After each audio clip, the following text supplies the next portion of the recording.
Collin, nice playing today. In our coverage, it sounded calm and stress-free. Did the 7 under 66 feel that way to you?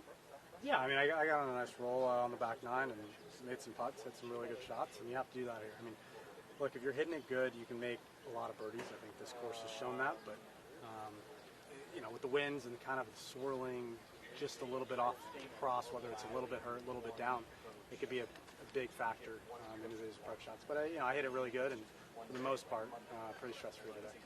You've made your impact on the island and the state, on and off the golf course. What is it about this place, your vibe, that always seems to mesh so well at the start of the year? Yeah, it's just nice. I mean, even if you do hit a bad shot and you get a little frustrated, you can look out at the ocean pretty much on every hole. So that's, it's something to take on for the rest of the year. But you know what? I'm happy with the round I had today, and hopefully we can continue that for 3 more days. You've become a mainstay here at Kapalua. Anything on the island left that you haven't done that you want to do? What's on the bucket list still? Oh, man, I don't know. I'd still love to go ocean fishing. Haven't done that. I'm sure there's some pretty good zip lines out here, so a lot of the fun adrenaline stuff I'm up for. Even more reasons to keep coming back. Collin, nice playing. Appreciate the time. We'll see you tomorrow. Thanks. Appreciate it. So what is it about this golf course? I don't know. The slopes and sort of the variety of lies you have approach shots, do you enjoy that? You hit... Yeah, I mean, there's only a couple courses that are like it. Right. Obviously Augusta being one. And you forget how sloped this golf course is and some of the shots you're going to have.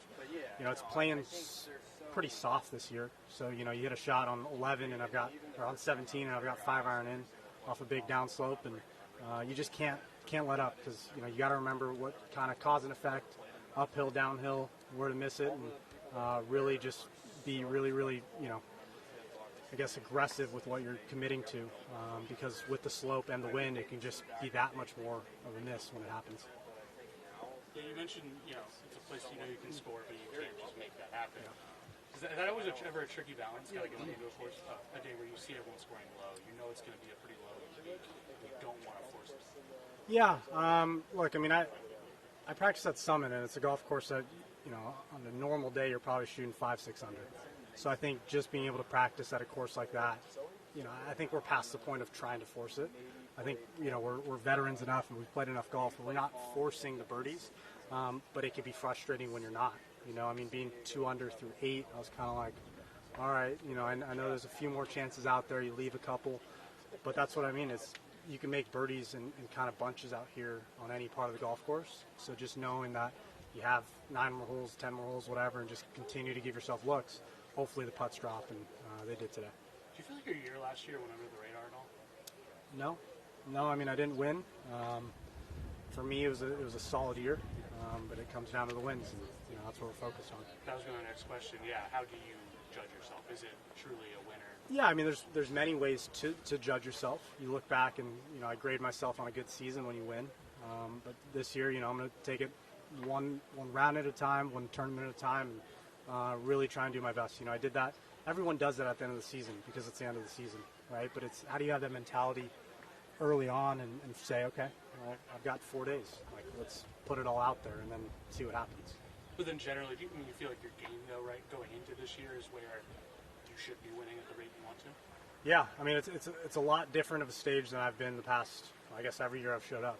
Every year I've kind of played Bahamas and took a handful of days off, a week off, and then you start testing drivers. This year I had 8 weeks off to where I was relaxing, but I was working, and just tinkering and having fun, not worried about if I have a tournament tomorrow, I got to worry about where the ball's going. So it was nice. So it's nice to put a solid first round together. What do you think the best thing you got from those 8 weeks was? Just rest. Literally just being fresh. It's nice to kind of have that reset. I haven't had that in, let's call it, the 6 years I've been out here. So it's hopefully, a good little reset to just keep going for the rest of this year. Anything from that experimenting and that tinkering that's stuck with you and you're bringing into the new season? If you watch a lot of my shots today, I was kind of doing this little preset thing before a lot of my iron shots. Just kind of allowing the body to get to where it needs to be in the shot. But yeah, it's been working, which has been nice. It wasn't a 2-day thing and then throw it in the trash. Collin, I know how special this place is for you, but what's the vibe like this year? Maybe compared to last year, 17 months now after the fire. Lahaina's on a little bit of a recovery, rebuild phase. What's kind of the vibe for you personally? Yeah, it's good to see a few more things open. Obviously, the road kind of going past like Front Street is still closed, but the one up top, the highway going past it.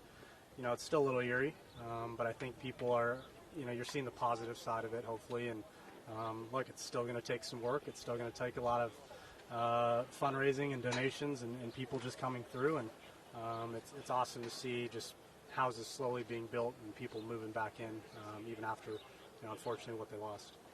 You were kind of one of the first guys to get your fellow players to kind of jump in and help with the recovery.